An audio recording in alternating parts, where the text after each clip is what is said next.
Hi, my name's Ken Horowitz from Sega16.com, and you're watching the Sega Lounge. Or listening. Should be listening, right? Can be both, actually. Yeah, good.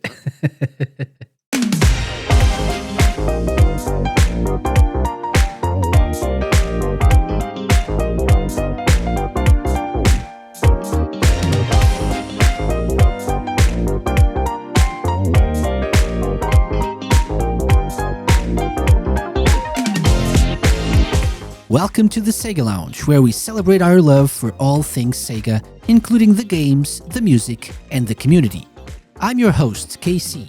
Join me as I talk to different guests and learn more about their projects and passion for Sega. Hello, everyone, and welcome to the Sega Lounge. It's a real pleasure to be back with another episode of the show. We have a great one for you this week. We have a returning guest, but before we actually talk about that, let me just welcome everyone to the show and remember that we are actually posting finally on our YouTube channel. So if you're not subscribed to our YouTube channel, you can actually find either clips, video clips of our interviews, or actually the full thing. Yeah, which is something that I'm starting to do. So be sure to check it out. The Sega Lounge on YouTube. It's easy to find, so do check that out. And without further ado, it's a pleasure to welcome back to the show returning guests returning for the second time. So this is his third appearance on the Sega Lounge. Ken Horowitz. Hello, Ken. Welcome. Hello.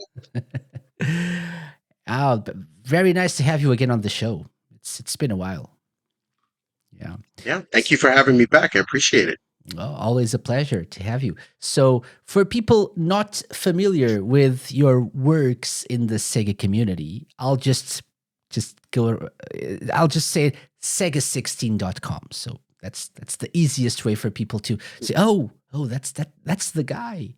However, and people can go back and listen to like more detailed introduction of how you started and everything by going back to our previous episodes, which I'll link in the show notes.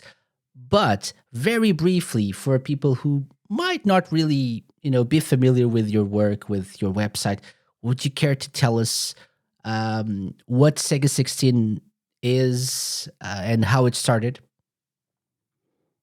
Okay, well, Sega16 is a website that documents Sega's arcade and console legacy. We do reviews, we do features, and interviews about events, games, and people that are involved in Sega's history in any way, from when they started making arcade games to when they left hardware with the Sega Dreamcast. And the website began in June of 2004 and turns 20 this year.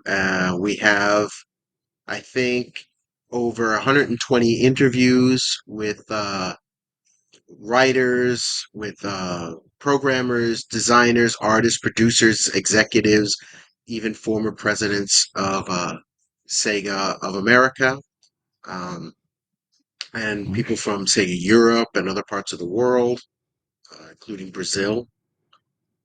Yeah. And we have, I think, we have over 1,000 reviews and all kinds of good features and interesting articles that have been posted by an army of contributors and myself over the past 20 years. Excellent, excellent. And so congrats, first of all, for turning 20 this year, which is Hello? amazing. It's a milestone. Amazing. And I urge people to actually check out Sega16.com. You actually did there we go, like a retrospective that people can find. People watching the video version will be able to see this briefly, but there's a really nice retrospective that you posted when the website turned 20, and it's a really nice read. And so this is a really nice way for people to know a little bit about the history behind Sega16.com and how it all started. And some of the people involved as well.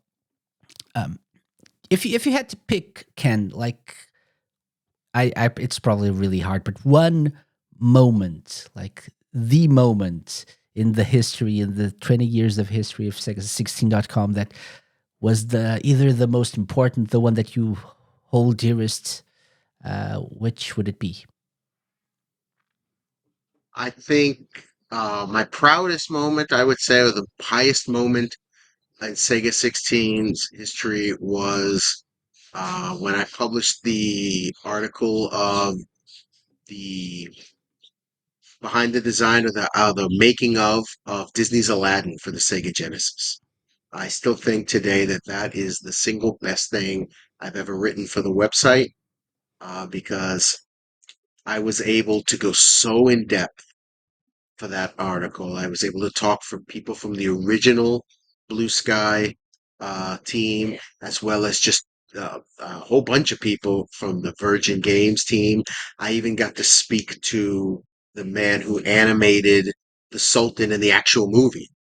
And so that was really, really proud of how complete and in depth that article was. And I think that it's probably the best thing I've ever written. And I think my what in the 20 years, I think that that was uh, the high point for Okay, me. nice, nice, yeah. So people should actually check out Sega16.com. Highly recommended source of information as well. And you are, we actually talked about this, I think, last time you were on the show. The research part is what you really like, enjoy doing, right? Because of your Mhm. professional background as well, right? Yes.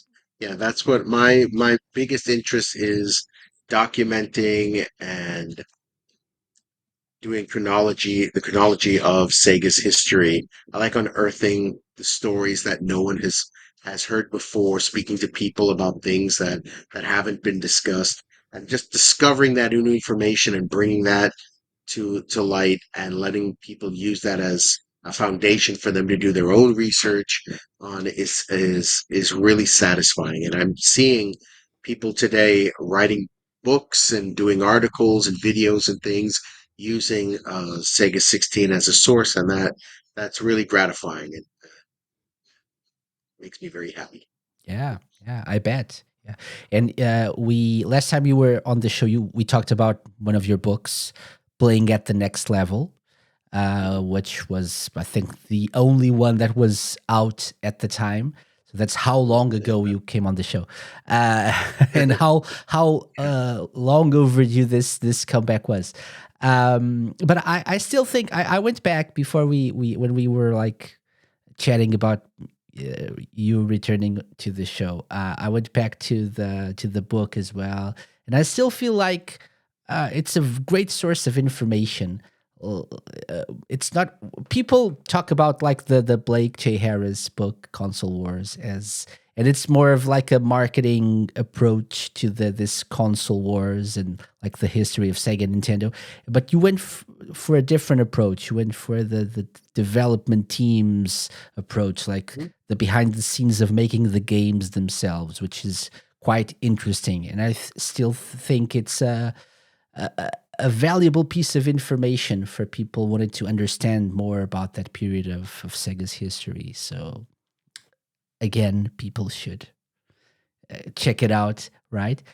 But ever Yes, please since buy one, buy 10. exactly 100 uh after you came on the show, you actually and you teased that when you came on the show, but you released the Sega Arcade Revolution, right? Hmm.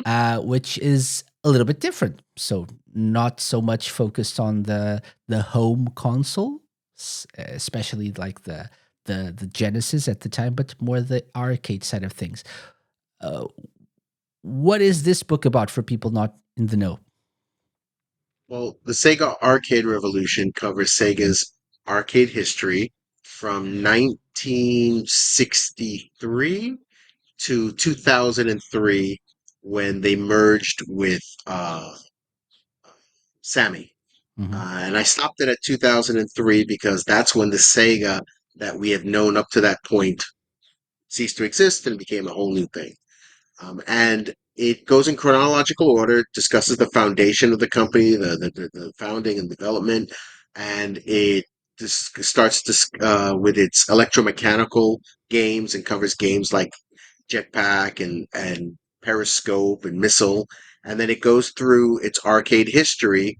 It covers hits like Zaxxon and Space Harrier and Outrun and Altered Beast and Golden Axe, and I try to go as in depth as possible, as depth as I could, for the development of each of those games. And there are interviews with people who worked at Gremlin, Sega Gremlin, people who worked at Sega, people who worked at Sega Amusements, as well as a whole bunch of Japanese language documents that were translated to English for the first time.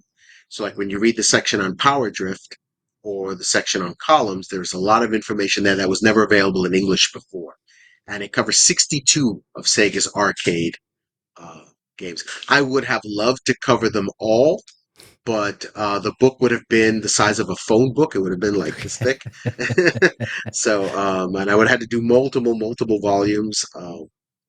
Every time I write one of those books, I'm very happy with them. And then after a while, I start to see things I wanted to include or should have included or things that I could have said more about.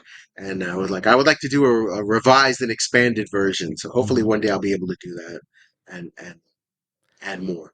I was gonna ask that. Is that in the works or not? No, maybe not yet, right?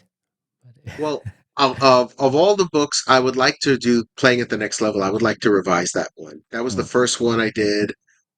I could add many more games. There were people that I couldn't talk to back then that weren't around or weren't available for conversation that they are now.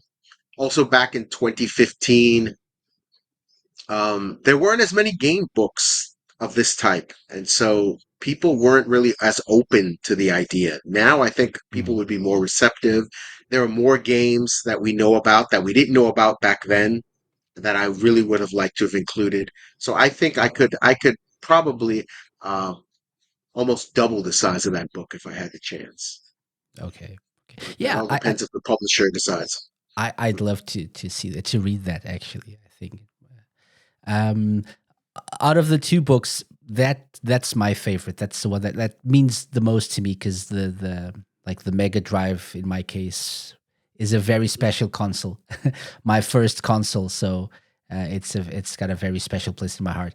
But the arcade revolution is also interesting, especially considering that when we think of arcade and Sega arcade games, we think of like those games that you mentioned at the end of that answer that you gave me, like Space Harrier, Altered Beast, something like that, and we don't really remember like the very beginning of what Sega did in the arcade, like those electromechanical games and stuff, and that's It's very interesting. important to document that and discuss it because many people think that Sega lost, Sega failed when they stopped making consoles. And first of all, Sega has been out of the console industry now longer than it was in it. That's true. But Sega made arcade games for almost 25 years before it made its first console, and they've been making games for over 20 years since their last console. And they never stopped in between. Sega has always been a coin op company. Mhm. And consoles was just another area that it entered, just like it entered arcades. It ran arcades, had Sega Center, Timeout, and other arcades. Just like it had Pizza Time. Was it Pizza? PJ Pizzazz. PJ Pizzazz, which was like a Chuck E. Cheese Pizza Time theater thing. Sega it had Sega World. Sega has always tried and dipped itself into different Yeah, businesses, and consoles was just one of them. But arcades has always been what coin up has always been what Sega is, and I think it's important to make that point and show people, especially as arcades have kind of gone become more of a novelty thing now. Like, oh, I'm going to go to this barcade arcade. It's not like it was back in the day that there were video games on every corner and every pharmacy or every supermarket had an arcade game. Had arcade games in them.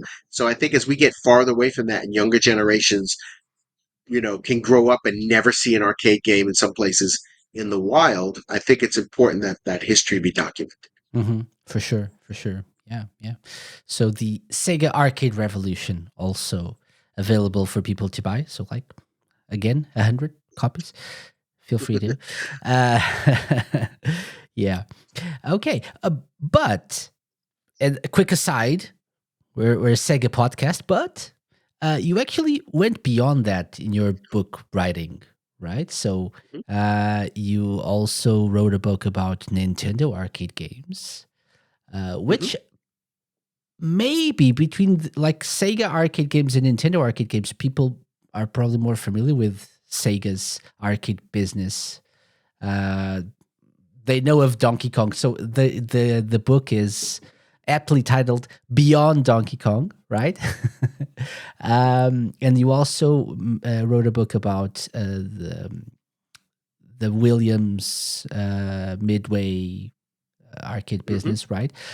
So what motivated you to write these two other games? Was it like the same as the reason why you did the Sega one to document the arcade history and for people to be more aware of that? Well, that's part of it. But when I was a kid and I used to go to arcades, I used to play Sega arcade games, I used to play Nintendo arcade games, and I used to play William arcade games. I would put lots and lots of money into Verse Baseball, into Mario Brothers and Popeye and Donkey Kong, and I would put a lot of money into Joust and Defender and Robotron, and I would play Sega arcade games, Wonder Boy and others. And so I wrote the book on Sega because I love Sega and I love their arcade games. But I wanted to write about the Nintendo and the Williams arcade games because I grew up with those too. And no one had done that. When people, I mean, if you want to read a book about Nintendo's console business, like the NES and the Famicom, you could probably build a table with all the different books on the NES history that have been released because when you say Nintendo history, people think NES, Super Nintendo, Game Boy, right? And no one had talked about Nintendo's arcade business. And if it hadn't been for their arcade business, there wouldn't be an NES and a Super Nintendo and a Game Boy. And I think that was a big gap, a big hole in Nintendo's history that no one had filled. And so I wanted to do that. And because I grew up and loved those games, Punch Out and all that, I wanted to tell that story. The same thing with the Williams. And the Williams, I think actually of all the books that I've written, the Williams one was my favorite to write because there's just so much incredible history. I actually, with that book, that's the biggest book I've written. I actually had to get my publisher to let me increase the word count twice. And then I went over the word count by like 8,000 words.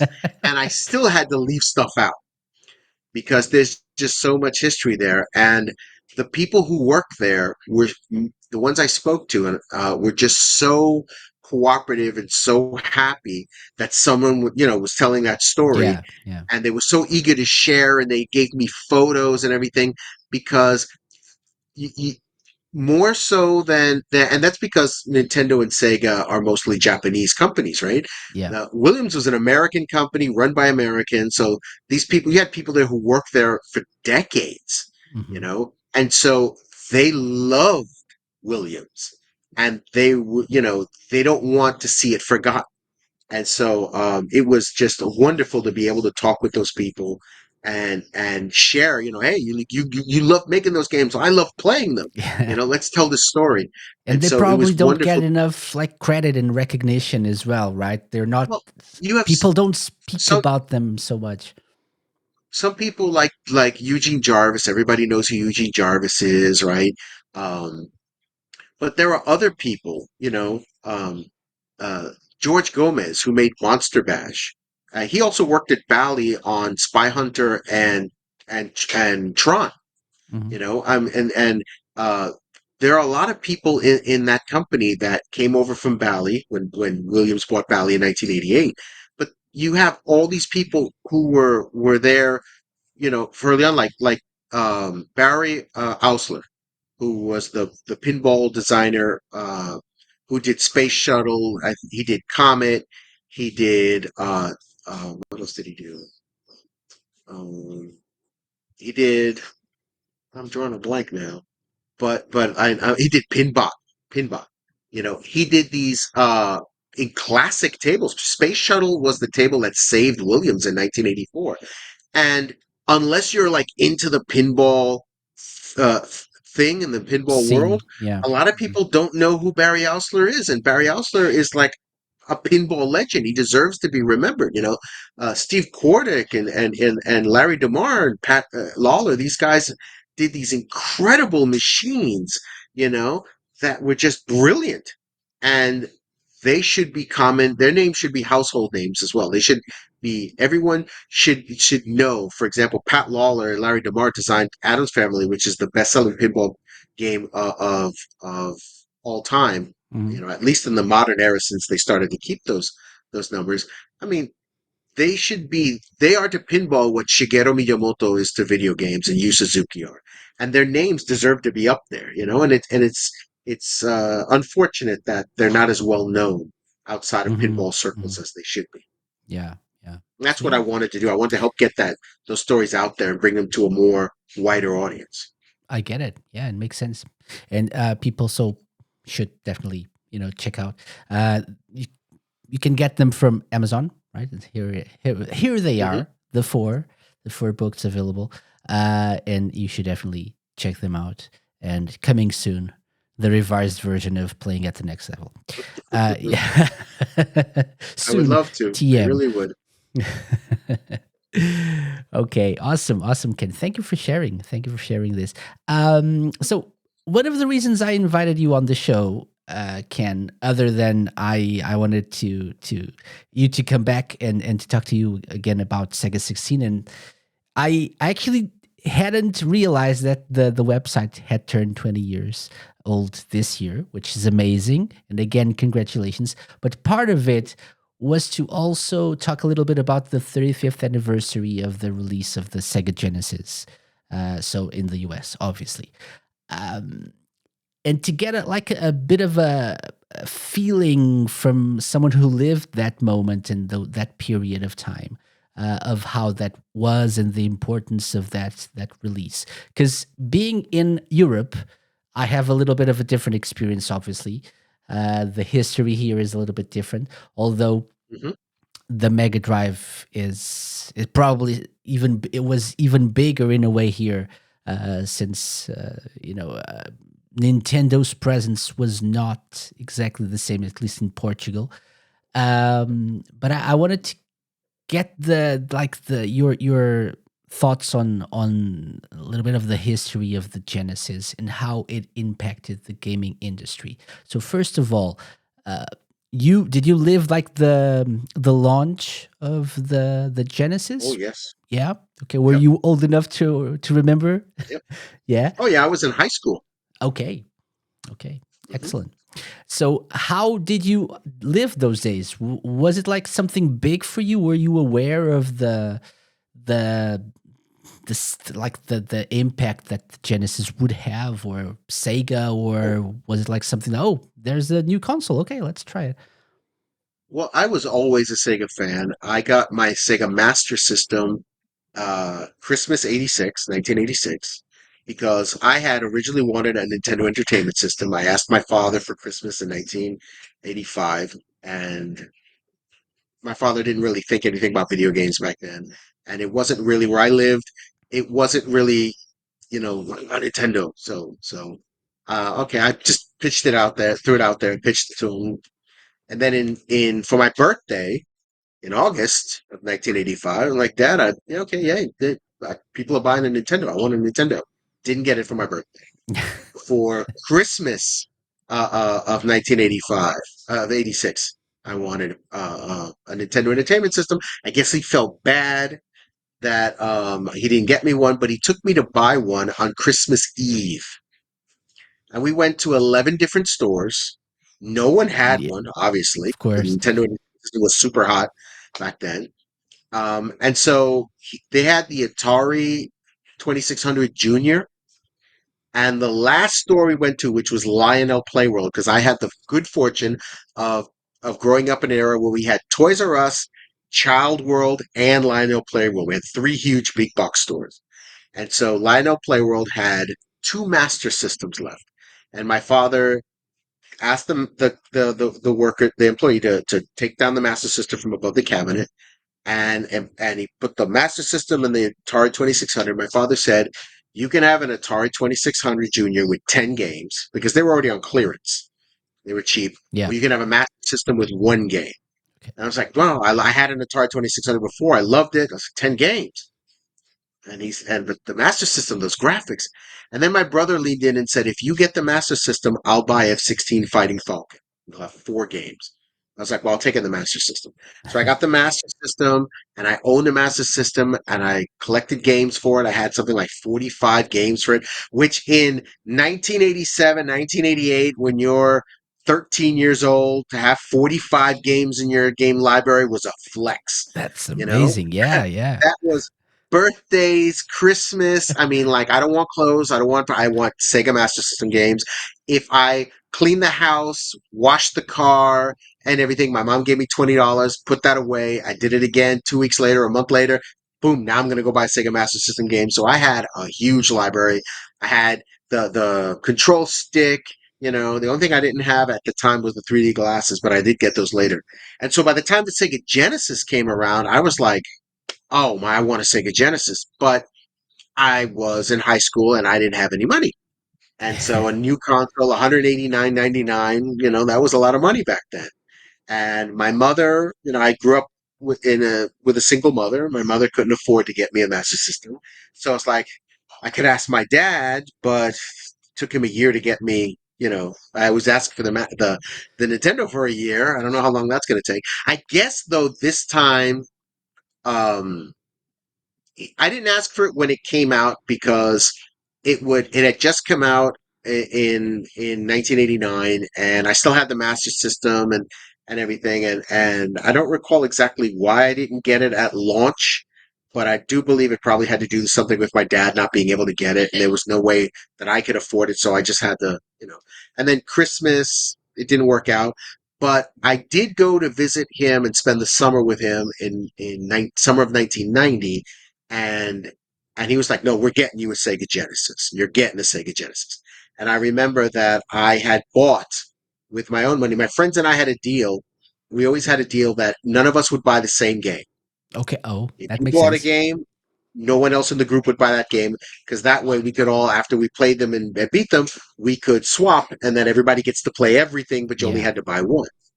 But the thing was, since I didn't have a console, everybody else had bought Thunder Force 2, and they had bought Space Harrier 2 and Golden Axe and Revenge of Shinobi and everything. So I ended up getting World Championship Soccer, which was the only game that nobody got. And I'm not a soccer fan, but I just wanted a Sega Genesis.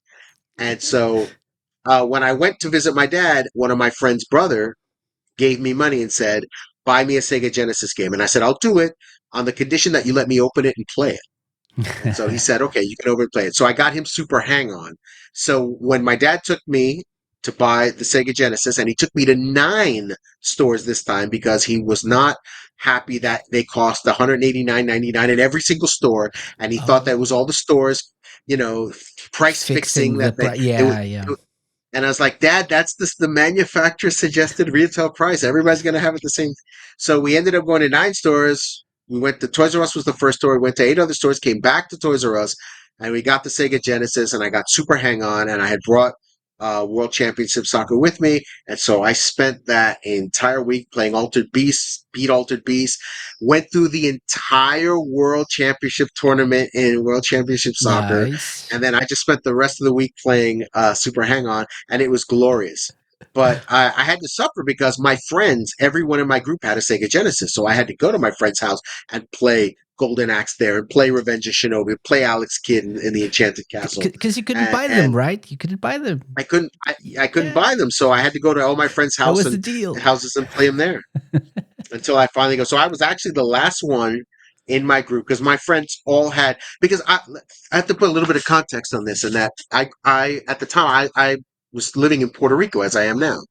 And Puerto Rico is part of the United States, but its sensibilities and its culture is very Latin American. Yeah.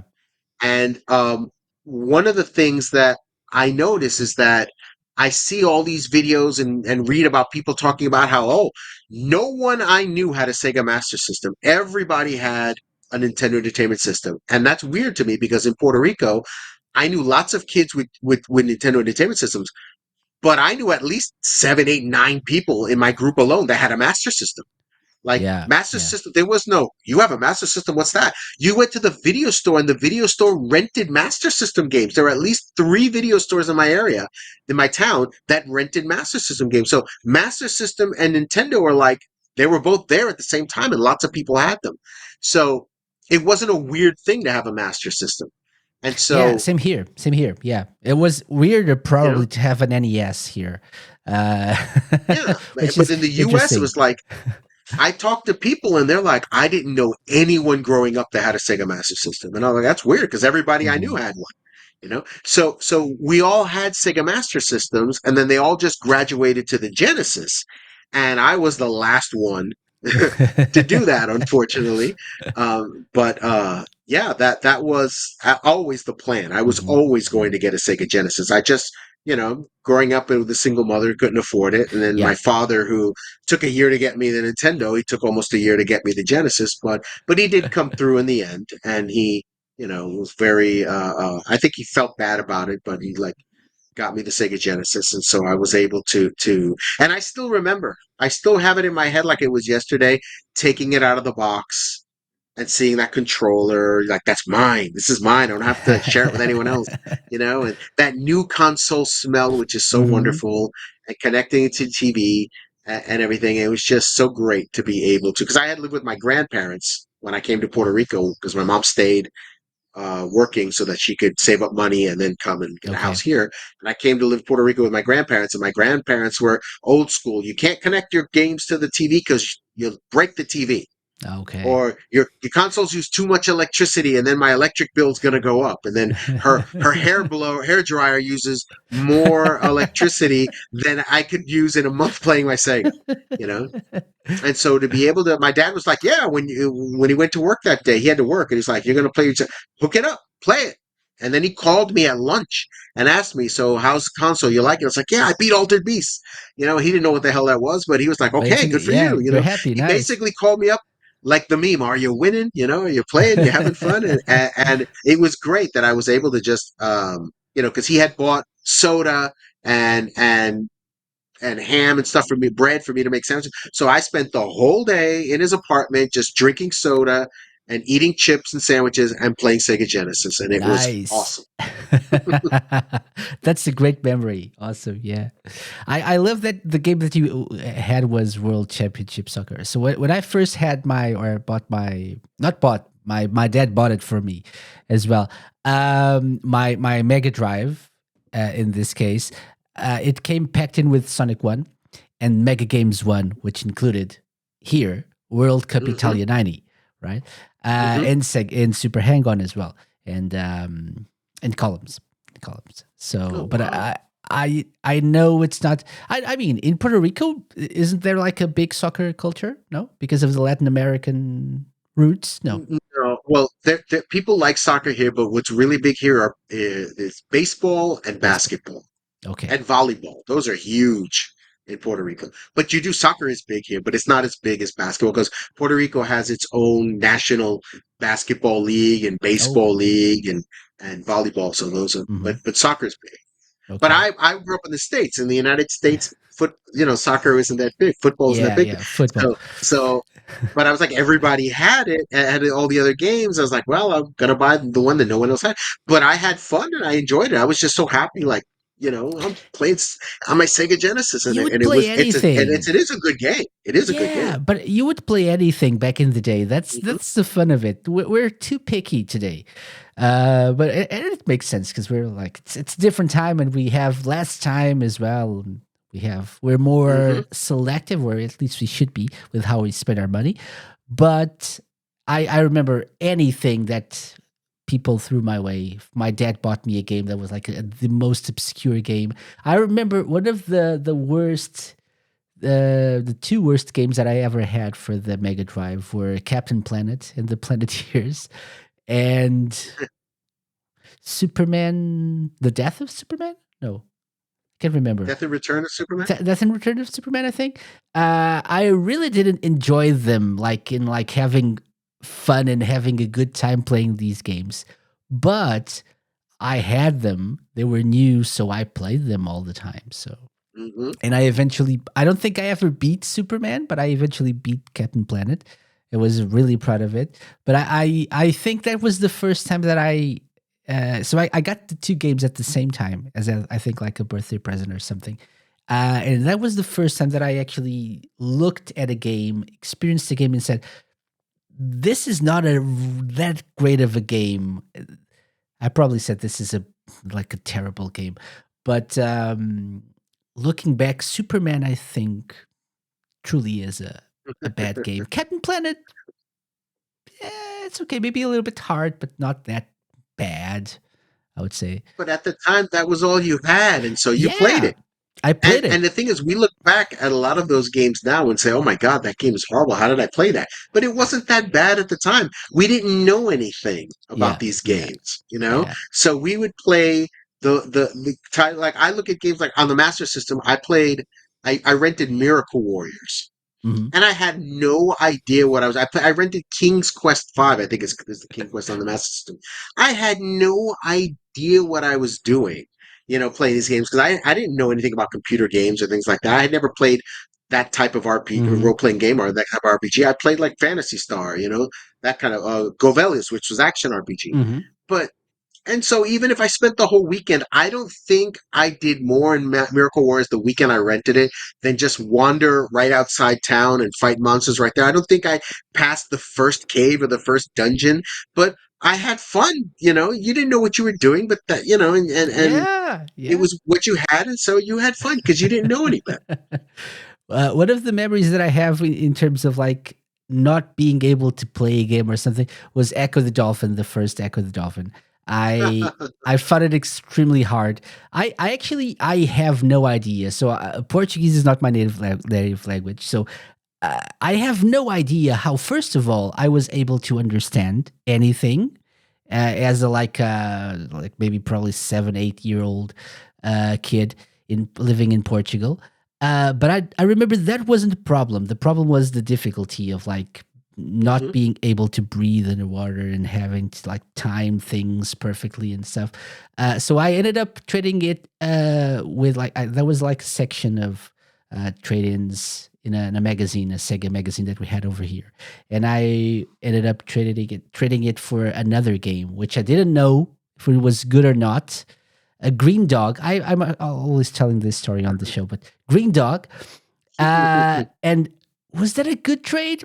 Probably not. But looking back, but I had fun with Green Dog, and I actually rebought Echo years later, and played Echo 2 and really enjoyed it. So it's all good. It's all good.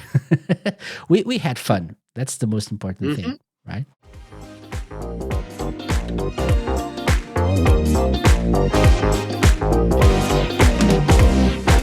So going back to the launch of the Genesis and looking at the titles, the launch titles here. So Alex Kidd in the Enchanted Castle, Altered Beast, Last Battle, Space Harrier 2, Thunder Force 2, Tommy Lasorda Baseball. These were the launch titles if my information is correct here in North America. Um, Looking back and knowing what you know now, how strong was this lineup against the competition back in the day? Well, I think it was strong in that they tried to cover as many genres as possible. You had sports games. Tommy Lasorda is still a fun, solid baseball game. It's just a very generic game with no team licenses or player licenses, but the gameplay and design is very solid. Alex Kidd, of course, Alex Kidd is a game. I don't know anyone who is meh with Alex Kidd. You either love it or you hate him, Yeah. right?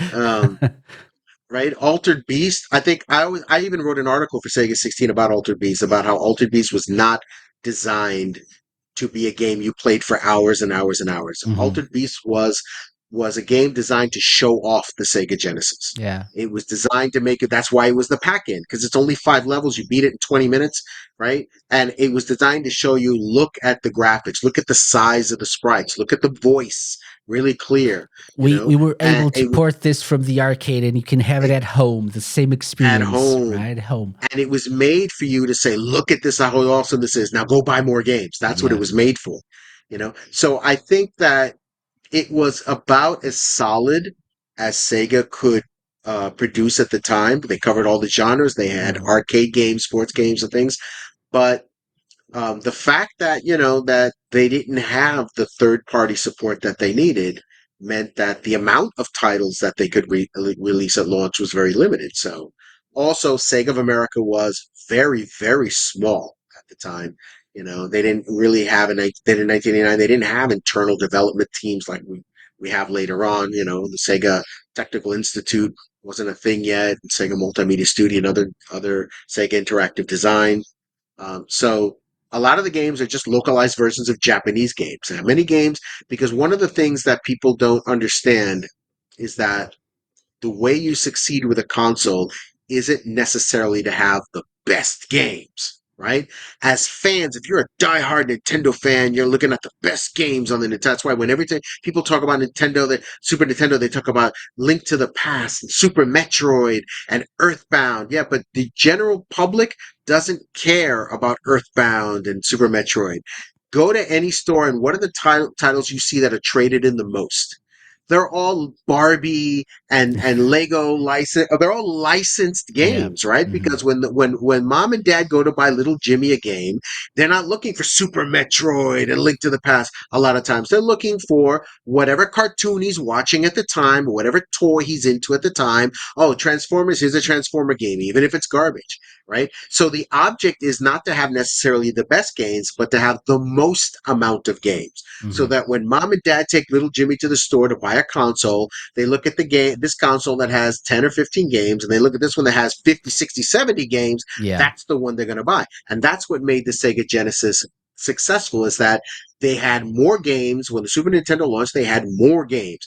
Did they have better games? Well, a lot of those games probably weren't better, but they had more of them. And that's what parents looked for when they went to the store Mhm. to get Mhm. them. It was better to have 50 B games than 5 A games, because first of all, little Jimmy's not going to buy, Yeah. that many games. And parents don't know what a AAA game is, or a B game or C game is. They don't know and especially back then, you didn't have the internet and There was no YouTube and Let's information. Plays and Yeah. things. So Exactly. you look at the back of the box and it's like, hey, you like Transformers, or you like He-Man or whatever, Thundercats, whatever, and this is a game. Okay, we'll buy it. Do you want that one? And of course, what game, I as a parent, when I took my kids to buy games, like, what do you want? And like, I want this game. I want Bratz. My daughter loved the Bratz games, and I'm, even without the YouTube and everything, having grown up buying games, I go, when she wants Bratz, I'm like, oh god, Yeah, you know. But that's what yeah. she wants, right? Yeah. That's what she wants. So I'm gonna buy a copy of Bratz Rock Angels on the GameCube for my daughter, because that's what she wants, you know. And so if These you days, look at it's the probably collection of Paw games, that's Patrol the or type of games they anything. had. Yeah. So they didn't have that yet. Mhm. They didn't have that yet. They couldn't have these massive amounts of third party games and stuff. So they had to rely on localized games, and they had to make sure they had as many games as possible. Mhm. And that's why, for not just the Genesis, but for a lot of consoles, the launch lineups are usually, pretty weak. I mean, that's why a lot of people talk about the Dreamcast lineup, but the Yeah. Dreamcast lineup, that's 1999 in the United States. You already have the internet by then, and things like that. So it was a lot easier for companies. And also, you also have experience of having consoles, right? By then, the Sega had already had the Master System, the Genesis, Sega CD 32X, Game Gear, Saturn, and so they knew what to do and what not to do. But in 1989, when they're going to release the Genesis, all you have is the Master System. So Sega, all they know is what worked with the Master System, what didn't work with the Master System. They Mhm. don't have the level of information that we have today with consoles and stuff. So I think that the console launch, it was as strong as they could make it. I look back at those first generation Genesis games with great fondness. I just love the graphical style, the sound. If you can you can hear Space Harrier 2 or Thunderforce 2 games from that era, and you can say that's a launch era Genesis game because the sound like no get Fantasy Star 2 that era that first year of the Genesis, the sound kind of like I don't know if it's just me, but the sound and the graphical style like kind of changed after that, and you never saw that again. I listened to Fantasy Star 2 soundtrack and the sounds, just the sound effects in the Mhm. game. And there are a lot of sounds that you just don't hear later on, you know? And so, they had a strong console, but, they did what they had to do. And those games, I think a lot of those games still hold up. Yeah, yeah. Yeah, I think so too, right? And even I like today, Space Harrier too. I like Space Harrier 2 as well. Uh, Unpopular opinion, I don't know. I do like I enjoy And playing Altered Beasts from time to time. mhm. Alex Kidd in the Last Enchanted Battle, Castle, I prefer Miracle World, but it's yeah, me too. it's okay. I think But most people. Last Battle, people used to make fun of that game, but I was playing it a couple of months ago, and I'm thinking, was this really any worse than some of the side-scrolling action games that we were renting on the Nintendo Entertainment System or on the Master System? It was Yeah. side-scrolling action. It was very generic, wasn't very, but it wasn't bad. I mean, it was a solid rental. If I were a kid and I rented Last Battle for the weekend, I wouldn't have been disappointed. And you I had a think little I bit of wouldn't have been excited, everything, but right? hmm Like you had like a side-scrolling beat 'em up. You had a platformer, uh-huh. Altered Beast, more arcadey, but Boss still, fights. yeah. Mhm. Uh, Shoot 'em up, Thunder Force, Space Harrier, I like arcadey type as Mhm. well. Sports, so yeah, yeah. You had a little bit of everything. So good job, Sega of America back in the day Mhm. on doing this. Yeah, I was looking at the difference between the North American and European launch titles. Yeah, the European one is a little bit meatier, so to speak. Mhm. Yeah, Golden Axe, Rambo 3, Revenge of Shinobi, Super Hang On, Super Thunderblade, Truxton, yeah, Truxton. Zoom, Truxton is underappreciated. Golden Goose. Goals and Ghosts. Truxton is under probably. I like Truxton. Yeah, And of course, Ghouls and Ghosts is an amazing port for the time. yeah, for sure. Really hard, but that's it's supposed to be hard, so yeah, that's what makes it good. Well, I remember playing that game in the arcade and Hmm. beating that game on one quarter. I mean, like practicing and practicing because back in the day, if you were the first one to beat a game, that was street cred at school. Yeah, for sure. And so, and every time they brought a new game, there were people in your school that would compete to try and be the first one to beat it. And I remember that where I live, Ghouls and Ghosts, the only games that I was the first one to ever beat were Ghouls and Ghosts and Hippodrome, which is also known as Fighting Fantasy, Mm. which was just a basic tournament fighter of you fighting mythological monsters. And Ghouls and Ghosts was like, I beat Ghouls and Ghosts because I could never beat Ghosts and Goblins. Arcade, Nintendo Entertainment System, it was just too hard. Could never beat it. But Ghouls and Ghosts was a little bit easier, and I was able to beat it. So when it came to the Sega Genesis, I was very excited to play that. Yeah, yeah, yeah. Again, the arcade experience at home, right? That was a big thing back in the day, back in the 90s, and Sega were doing that. So that was part of the reason for the success as well. Um, Especially in places where arcade games were big, like in the US, I think. And here as well, but maybe not so much. When I say here, Portugal, that's a very specific culture and the reality that we had over here. But it was still important, still important. Um, One of the things that and you talk about this in the book as well, and people know about this like from the console wars book and everything.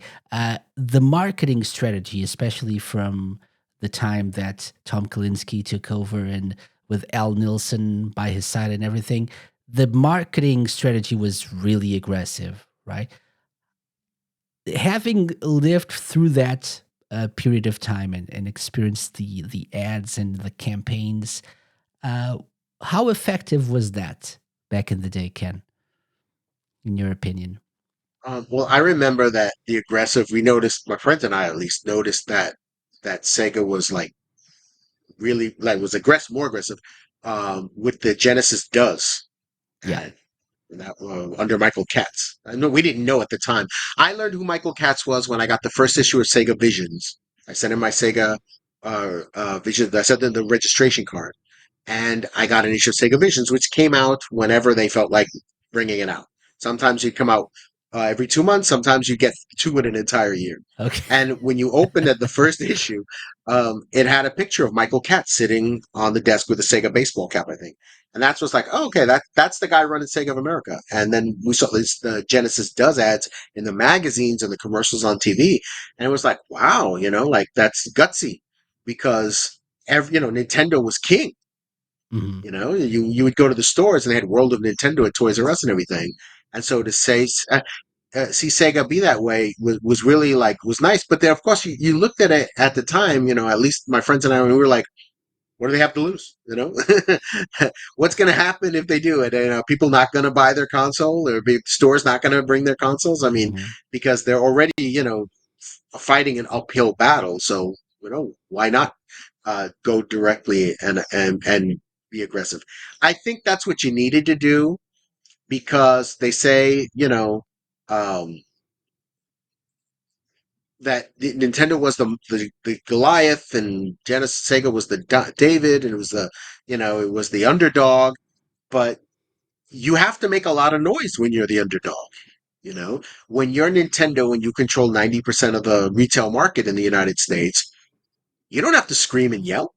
You know, but Sega did, and so that that was part of what um, got the Genesis to become successful. There were a lot of other things Hmm. involved in like swapping out Altered Beast for Sonic the Hedgehog, and getting the console into Walmart, which was a big thing. But I think that the whole aggressiveness that you saw under Kalinsky and Nielsen, that when Nielsen was there when Katz was there, so he Yeah. was Yeah. Yeah. part of the Hmm. Genesis does Hmm. as well.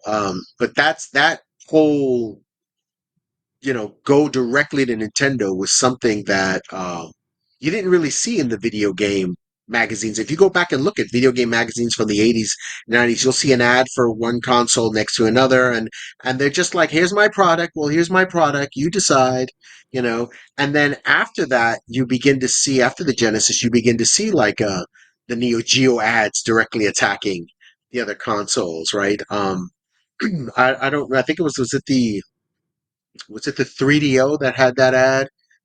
That had a toy chest, and they throw a Super Nintendo into the toy chest, and they throw the Genesis, with the Sega CD attached. Like these are children's toys. I don't remember exactly if that was a 3DO or a Neo Geo one. And these are kids' toys. I think it was the Neo Geo, and that was like just coming up and slapping them in the face, right? And Yeah. you didn't see that really before the Genesis does, at least in the console sphere. Hmm. And I think that was something that had to be done. They had to change the way people saw consoles because there was no way you couldn't go up to retailers and say, "Please carry my console," because they would say no. They didn't want to make Nintendo mad. So you had to make the consumer Exactly. want the Yeah. console. So Yeah. the consumer would walk into Walmart and say, "Hey, I'd like to get I want a Sega Genesis. You don't have a Sega Genesis? Why don't you have a Sega Genesis?" And if that happened enough, then the store would say, "Wait a minute. If they're not buying it for me, they're buying it for somebody else. I should bring that." Yeah. And so that was a way to take it directly to the consumer. Hmm. And but at the time, we just thought it was like, oh wow, that's gutsy that they're actually taking on attacking Nintendo that way. It's like the little dog nipping at your ankles, but hey, he's making a lot of noise. Let's see what happens. But Hmm. I don't think any of us at the time thought like, oh, this is gonna lead to something really big. We were just happy to see that Sega was still fighting, and that it was still there Yeah. because like I Because you said, you my were friends, you were we on the had Sega Nintendo, we had side, Sega. so to speak, right? You were Yeah, already on yeah. the Sega side. I was a Sega guy. Did you I was see a Sega guy. that strategy like influencing anyone that had like an NES or something? Well, Think, oh, maybe the I should actually friends, buy a Genesis now. the friends that I had that had an NES were going to stick with their NES because, kids drew sides on the playgrounds and, Usually, yeah. and that's where they stood. But, but I did notice that where before there were some kids that would say, Sega sucks, Nintendo's better. Now, when they saw the commercials, and if they came over your house and you said, "Hey, check this out," and you would play the Genesis, they were more open to it. And in fact, I had one of my closest friends was a Nintendo guy through and through, but he used to come over to my house and play Sega all the time. And sometimes, like, I would lend him my Sega Genesis with my games, and he'd lend me his NES. Okay. And he spent the weekend playing Sega, and he was like diehard Nintendo, but he would play. I mean, I beat a lot of my like I beat Ease, Vanished Omens on the Master Systems, Govelius, Fantasy Star Two. I think Sword of Vermilion, Shining in the Darkness. He and I together beat those games, taking turns and telling, "Oh, try this, look at this. You look at the manual, tell me what this item does." We playing them together, and he was Okay. a really, really strong Nintendo fan, and he would come over to my house to play Sega all the time. And Nice. that was something that I saw that during the Master System days I didn't see that. Mm. You know, my friends, I had friends who had Master Systems, and I had friends who had Nintendo. I didn't have friends that had both. But when the Genesis, came out, that's when I started to see friends that had an NES and a Sega Genesis.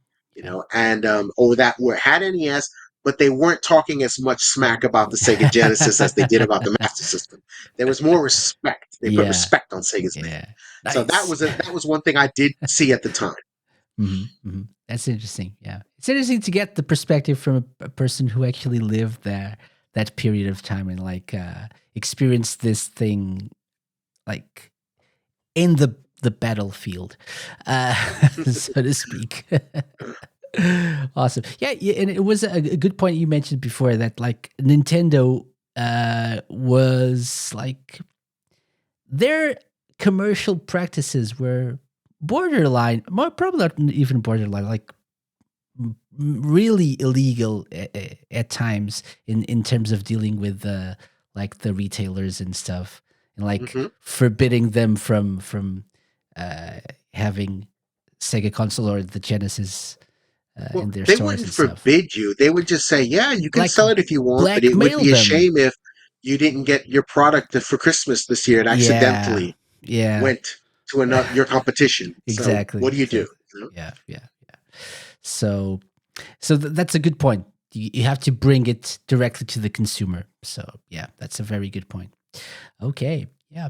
Um, Looking back now, Ken, and as a person who is experienced in like researching not just the Genesis, but Sega and the video game industry as a whole, uh, what do you think remains from that uh, the Genesis launch and the period of time when we had the Genesis and the Mega Drive? What was the cultural, the impact, the influence of that console and of Sega's strategy at the time in the whole of the video game industry? Would you say? I think the biggest impact the Sega Genesis had, there were two big impacts that the Sega Genesis had on culture. The first was that it was probably the first console to actually really make video games a mainstream thing.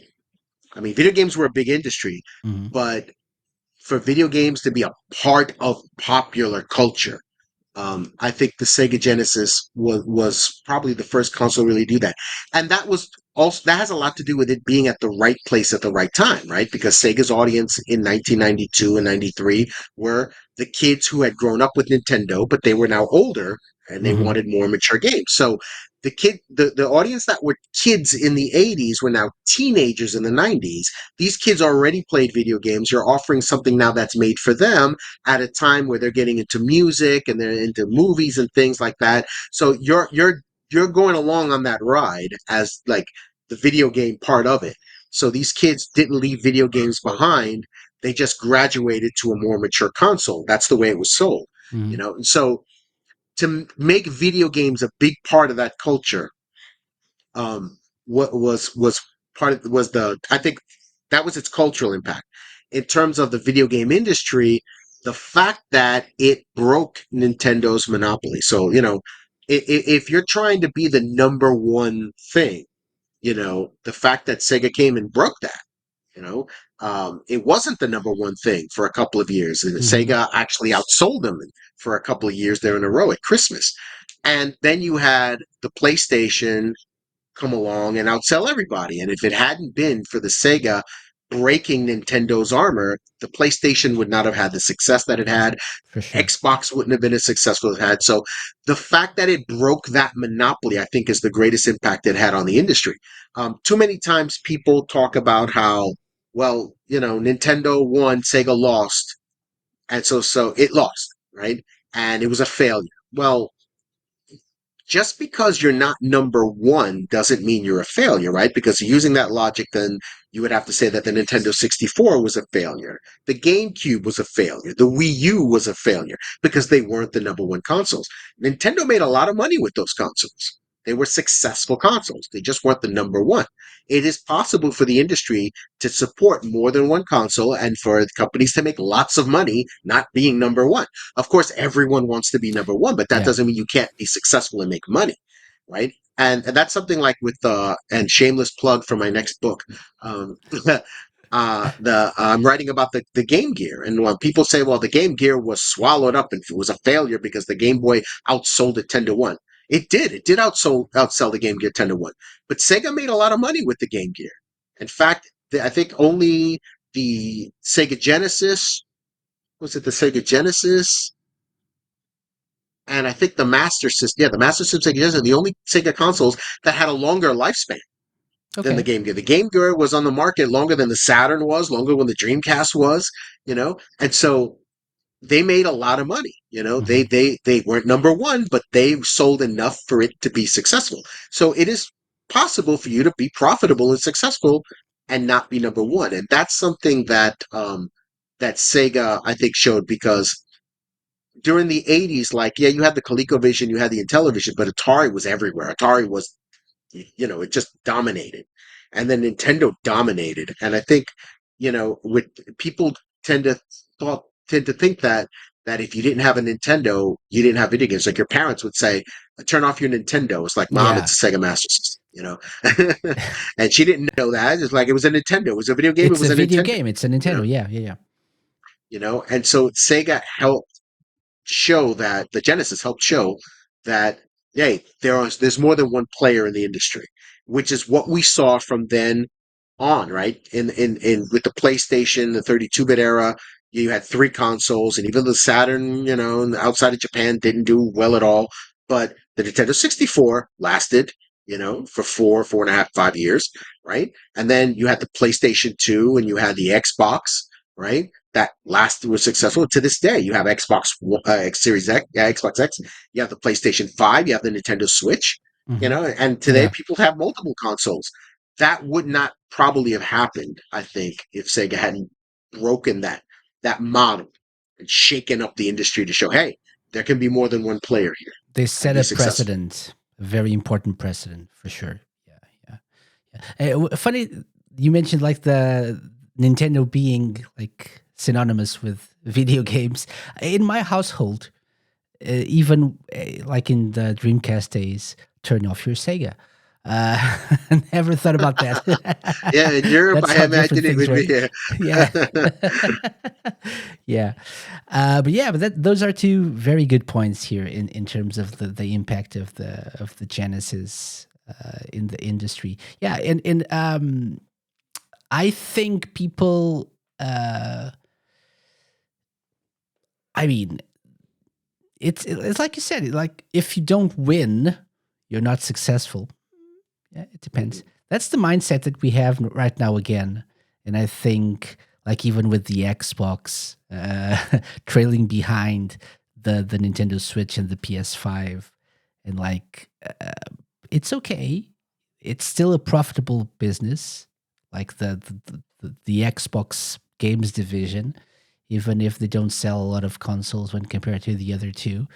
But still, even like internally, the company seems to be like they feel like they've been defeated, and their business Hmm. decisions show that. So the mindset of you have, Everyone wants to be number one, right? yeah, But and the reason for that is because probably the president of Microsoft, of the Xbox, the Xbox division, looks at the numbers and says, "We're making money," but that's a company that responds to shareholders, right? And so exactly, shareholders exactly.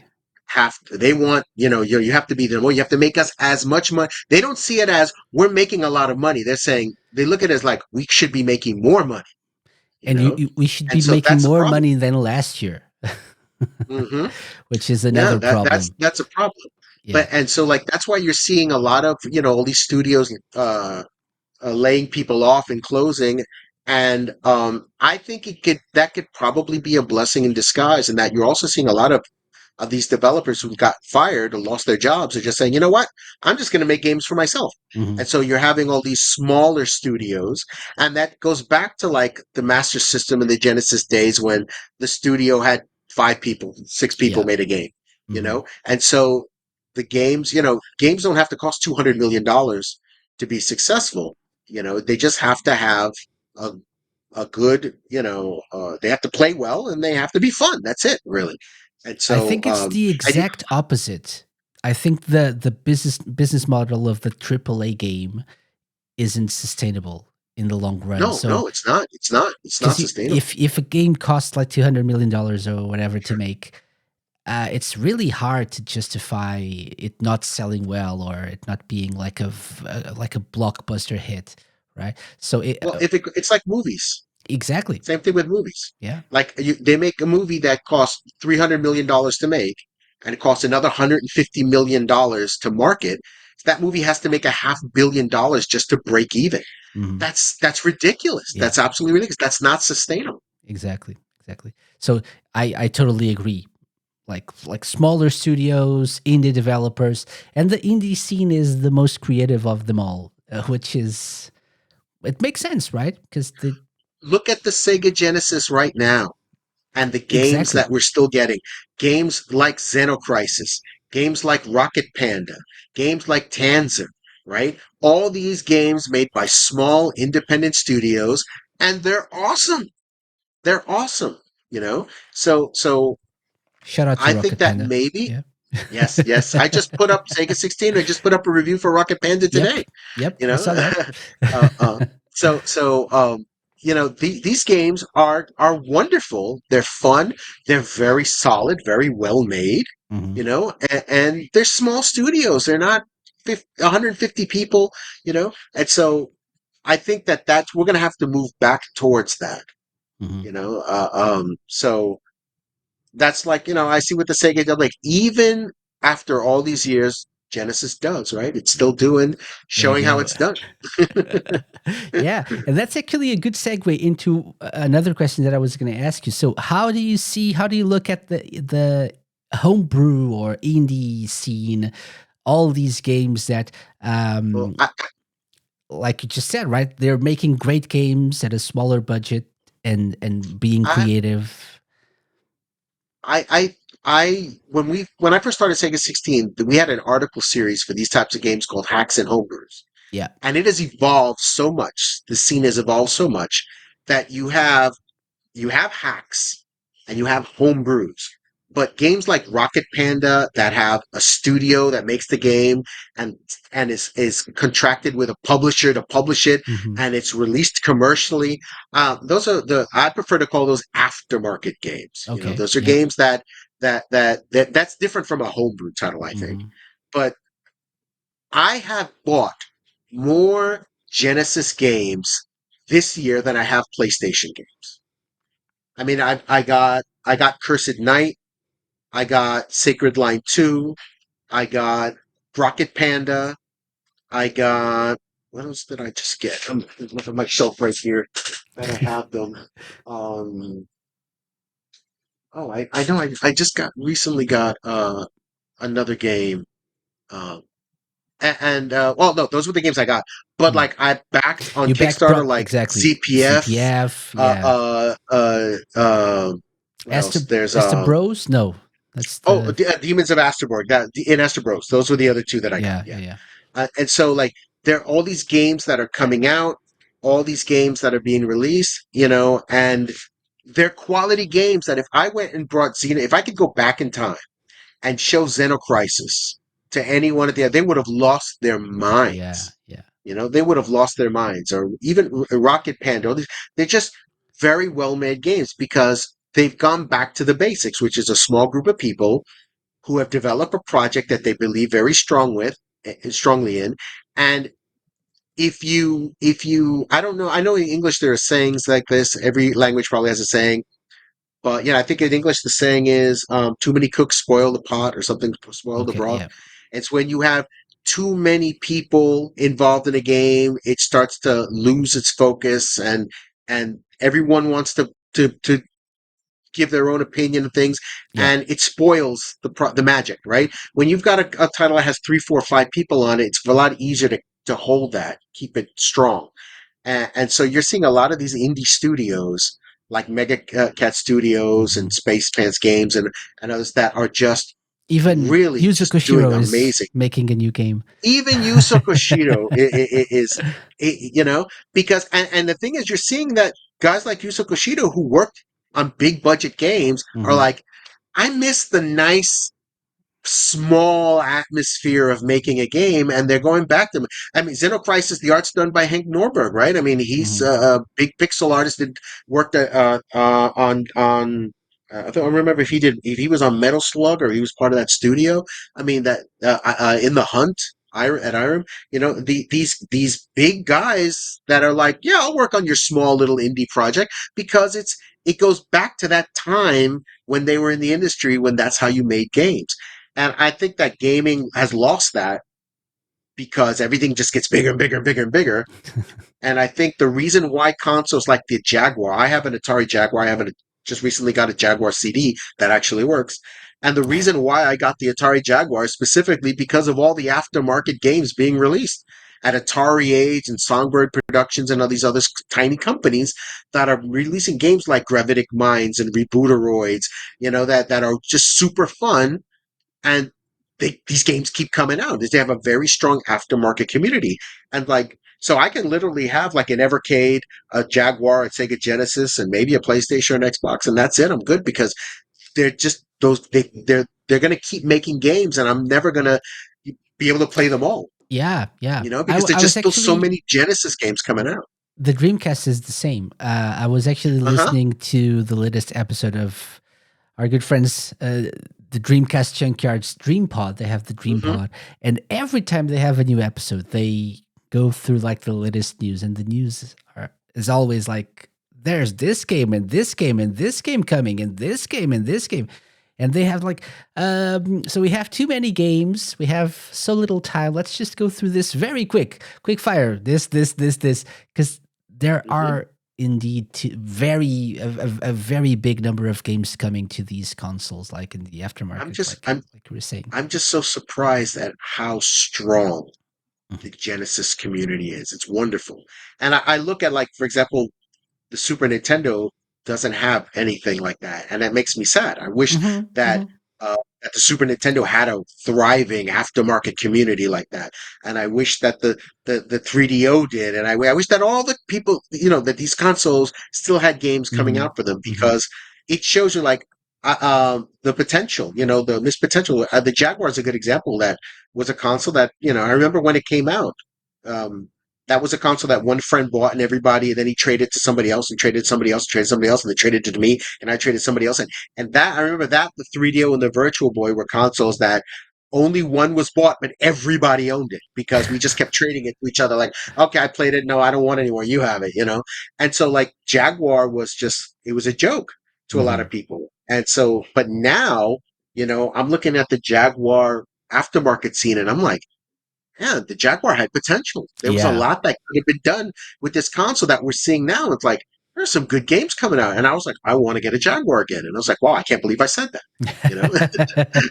And now I've had it and I'm really enjoying it because I'm playing all these great aftermarket indie games that are coming out now. And the Sega Genesis, I just like this console will not die. Just will not Yeah, die. for sure. for sure. Yeah, yeah. People should actually check this out because or all of these games out because it's incredible what these small studios are making games that can be played on actual hardware, like and Hmm. incredibly looking, play really well, excellent soundtracks as well. So yeah, definitely thing to be on the lookout for. If you want to like if you're disillusioned with the current state of gaming, just go back to the You retro could scene. buy a Sega Genesis and have only get rid of everything else. Just keep your Sega Genesis and say, I'm only going to buy new Sega Genesis games from now on. And you will be buying three, four, 5 games a year. At least. Which doesn't sound like much, but when you think No, about no, this as a no. console that was discontinued, you Yeah, know, that's for sure. Yeah, what, yeah, yeah. 26 years ago or so, that's remarkable. I find myself backing more and more Kickstarter projects like every year, I think. And the good thing Mhm. is they're actually funded and they keep their word and we get the games, so it's nice. It's Well, you a have good time games, too. like Big Evil Corporation and Mega Cat Hmm. Studios that are really doing trying to do that, and Hmm. games like Tanglewood, which Yeah, are just that's an amazing, amazing game. Yeah. and that I really, really wish that they got more press because they deserve to get more attention. Hmm. Hmm. Yeah, for sure. Awesome. So Ken, we really need to wrap this up shortly. I have like one final question. I usually ask the blast processing question, but you probably answered it twice already. So I'll have another like very existential moment question. Where would you be without the Sega Genesis? Where would I be? Wow. I think that if the Sega Genesis had not come out, I would probably be a huge TurboGrafx Okay. fan. Because I remember I was I was the only one of my friends that didn't have a Sega Genesis, but I did have a friend who had a TurboGrafx. So I was like, well, maybe I should get a TurboGrafx. And I was kind of thinking between the two and ironically, it was Rambo 3 that convinced me, no, I got to get a Sega Genesis. Oh, really? I saw the first boss battle, of Rambo shooting his bow at the Yeah, helicopter. yeah, yeah, yeah, yeah, yeah, And yeah. that was just, wow, that was amazing to me. It's like, okay, I got to get I did eventually get a TurboGrafx later on, which is a wonderful system, but I would probably be running Turbo 16 if it hadn't been if Yeah. it hadn't been for the Sega Genesis. I think that's probably the one I would have gone with because I love the TurboGrafx too. Congrats on the 20th anniversary of turbo16.com. Thank Yeah. you. Awesome. So before we actually do wrap this up, where can people find you? What do you want to tell the people listening or watching to this episode of the Sega Lounge? Plug um, away, my Se- friend. Sega 16. If you want to email us, you can email is using the contact form on the website. The forums are active. The forums have been completely updated, relaunched. We're on new servers. The website is on a new server. The forums on a new server. So all of the technical problems we had in the past, because we were on a private server, that was very difficult to maintain. That's gone. We're on the latest software. Sega 16's forum is active. If I know a lot of people are on Discord, they love Discord, but forums I still think are very, very important because they're the place where conversations um, are easy to find. If you're not a member Hmm. of Discord, you can't access it, right? And you can't search for the private nature of Discord servers make it very difficult to find topics and things on Google, right? Forums, will appear. We still have a very uh, uh, dedicated community, not as large as it once were. That's what's happened with forums everywhere. But, we're always accepting new members. Come on over to the forums and discuss, uh, your love of Sega, the way we did back in 2004. For sure. for We sure. had it Yeah. started the forum. It didn't have a lot of people, but the ones who were there were very active, and that's where we're at. We've come full circle. Yeah, yeah, for sure. Awesome. And so you mentioned the Game Gear book that you're working on. Mhm. Any like, is there like a plan, like a release Yeah, date it, already it in your mind? well, I have to hand the manuscript in by December 31st, so the book will be out next year. Okay. It is a book in the same style as my other books that covers the comprehensive history of the Game Gear's launch, a release, a development, and release in Japan, the United States, Brazil, Europe, Australia, and South Korea. And it covers, I've interviewed around 40 different people involved with the Game Gear in all of those regions, except for South Korea. I haven't found anyone from South Korea. Uh, Translation of a lot of documents that have never been Mhm. translated before. I think it's probably the most in-depth thing written about the Game Gear. There's a section of notable games that talks about over 60 Game Gear titles that are exclusive to the console. And it's if you like my other books and you like deep dives into the history, researched history of it, then I think you'll like this. I have about 83,000 words written already, which is pretty good for I think that's probably more than everything that's been written about the Game Gear combined. People don't seem to want to talk about the Game Gear. I love the console, and I think that, that's another area that no one's talked about that way. And so that's why I wanted to do that. So it should be out hopefully sometime, probably late next year. Mhm. It'll be I out. I feel like the Game Gear is a big gap in my Sega knowledge. So I think like my Sega education, as I usually say. So I think this will be a very good addition to the library and a good way to Sega educate myself. So I'm looking forward to it. And you have to come back then to talk a little bit about that. Oh, of course. Be Yeah, happy to. awesome. So, Ken, thank you very much for coming on the show. Thank you for sharing. Again, and this time for real, congrats on the 20th anniversary of not Turbo 16, but Sega16.com. And people listening to us, watching, check out Sega-16.com and follow Ken and check out his books. Thank you very much for watching, listening, everyone. We'll be back next week with another episode of the Sega Lounge. As I said before, do check out our YouTube channel. It's like a work in progress, adding stuff as I can. Time is limited, but I'm trying to upload like clips and stuff. Probably this interview will be available in video form in its totality on the YouTube channel. And also next week we have our yearly Sage Expo episode. So speaking of like homebrew games, hacks, and like indie games, do check us out then. We have a very interesting panel discussion highlighting some of the games in the Sage Expo this year. So do check it out. Yeah. Ken, again, thank you very much. Take care.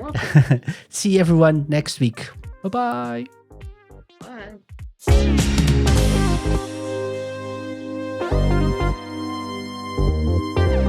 The Sega Lounge, hosted by me, KC, and part of Radio Sega's network of live shows and podcasts. Theme song and incidental music by OSC. Got any suggestions? Drop me an email to podcast@thesegalounge.com.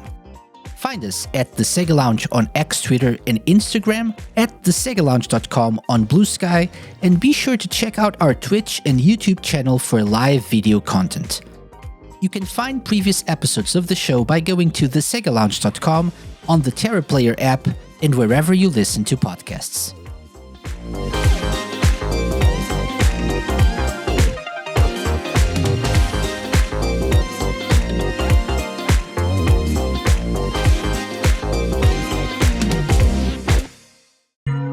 A Mixed On Productions podcast.